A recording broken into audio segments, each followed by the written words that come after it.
Hello, everyone, and welcome back to Last Week in Esports. My name's Trainer Jared TV, and we've got plenty of great stuff to cover this week. It is episode 13. It is the last week of this season. Without further ado, let's dive into it. Baker, what was that? Cloud9 are your E-League Major champions! This is Rocket League!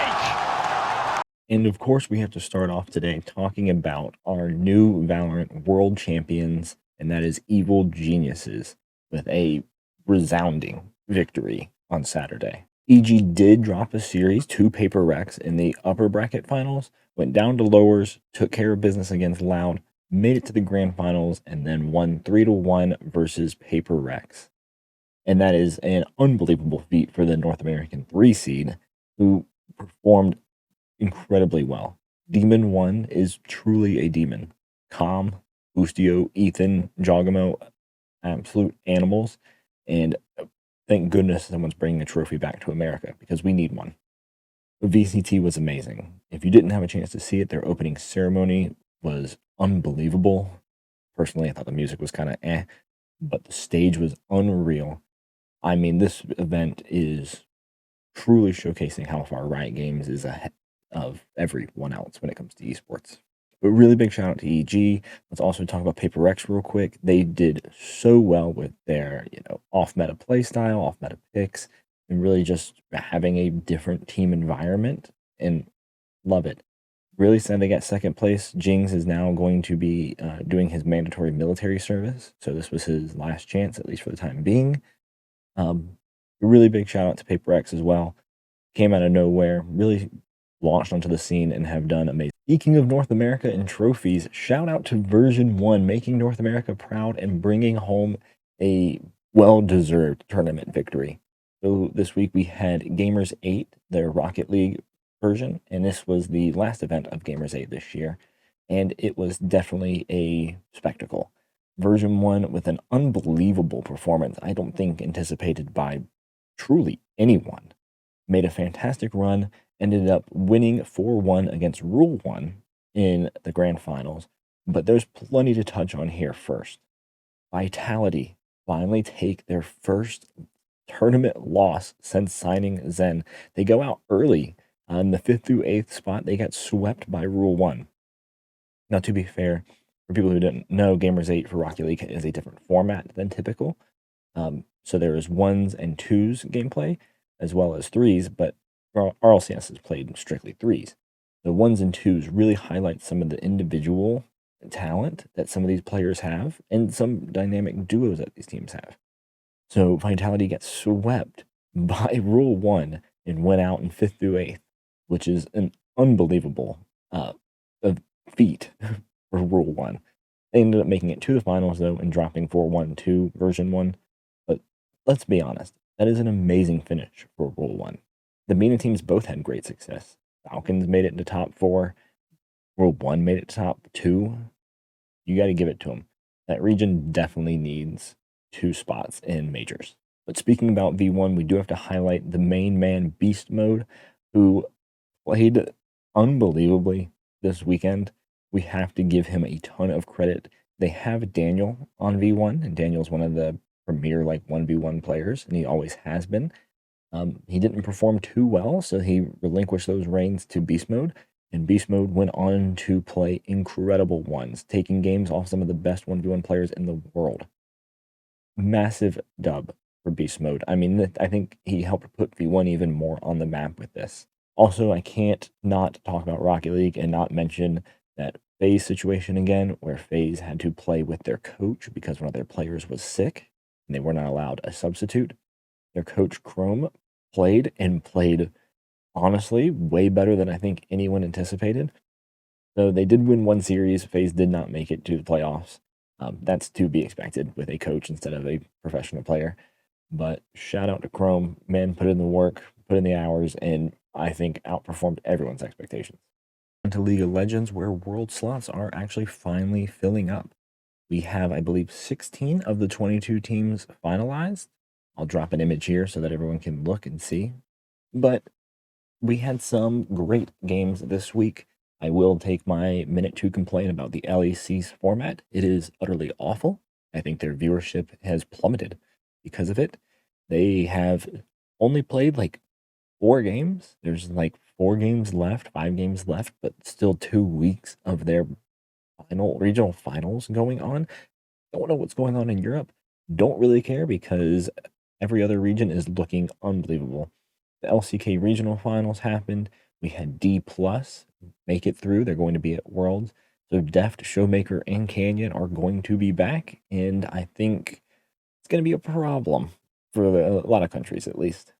On the other side, Beryl does miss out. DRX did not make it to Worlds. That is a pretty big blow. I think it's one of the first ones Beryl's missed. And this should be, it's going to be an interesting Worlds. I think going into it, we have to expect that JDG and Gen.G are world favorites. Both teams look so far ahead of the competition that it's not even close. But as we know, everything's different once everyone's on land and playing against each other. So still a few more weeks to wrap up all those regional finals and all those Worlds placements. And then we'll jump right into Worlds coverage. Time for my favorite segment, Let Him Cook. And I'm going to do a little bit today because we're going to talk about a warning that Paper Rex received during their VCT run. In their match against EG in the upper bracket finals, teams got a little chippy with each other, which isn't totally like unfamiliar. People are used to that. It happens. You shoot people's dead bodies. But one common thing that spans across all esports and has been around as long as I can remember is teabagging. I do it. I think most people do it. You know, it gets hot and heated in some ranked matches, you know? You gotta do what you gotta do. Paper Rex received a warning for teabagging their opponents in that game. Now, it's unclear if Evil Geniuses also received a warning, because they didn't talk about it, but Forsaken talked about it. They got a warning for teabagging. Again, let me say that one more time. A warning for teabagging their opponent. I'm all for, you know, making things organized and facilitating the game, but teabagging is a part of the esport, a part of esports, honestly. I think it adds a whole element of like drama and, you know, some storylines to it. If I'm getting teabagged, you best bet that if I kill that person, I'm teabagging them. Come on, let them have some fun. The crowd gets behind it. When people shoot other people's dead bodies or teabag them, you can hear the crowd audibly at these events. They're cheering. They love it. They relish in this drama. I think it's utterly absurd to issue a warning for teabagging. And who knows, we might even see a rule against it next year. I would not be surprised if Riot did do something like that. But let me know what you think. I personally think teabagging's a part of esports. I mean, it really is. It's been around since Halo days. And I think that's where it first originated. It may have been before. But to me, it belongs. If you think otherwise, please let me know. Let me know what you think about it. But I think teabagging's here to stay. And honestly, I'm taking the fine. I'm taking the fine. I'm going to teabag my opponent. Wouldn't be an episode of Last Week in Esports without a top 5. Let's round it out. We've got VCT and Rocket League topping the list. Let's dive into it. A 2v2 now on the side. Busio and Com trying to keep control. Swing, a miss. Com on the trade, but he finds Forsaken. That's a shot done. It's huge. Something is bleeding, but he's still standing and still fighting. Trying to find those counters, trying to force him off the play and steal the boost. And that's the only way he can really get through him. And can he stop him now with Raziers? Oh, wait a minute. Does he get it? He still has a flip. Oh my God! Oh my goodness! The plan B! The German genius! The mechanical maestro! Look at him go! Whoopsie! Now the crowd gets nervy. The players lean back, not quite yet in despair. But that might happen if there's another one, especially if it's now to the backboard. It's left by Beast Mode. In comes Daniel. It's brilliant from Version1. Com pitches in middle, and it's Beast Mode with the big double tap to give it to Daniel. A brilliant full team play to equalize at halftime. Make this very difficult to hold. They have to respect what's coming their way. And Jing disrespecting all the utility, all the presence. Something on the follow-up and the site may be theirs. One stands in their way. Oh my God! Inhuman reaction from something. What started off as a season of misery ends in a season of infamy. Give it up for your 2023 World Champions, Evo Geniuses!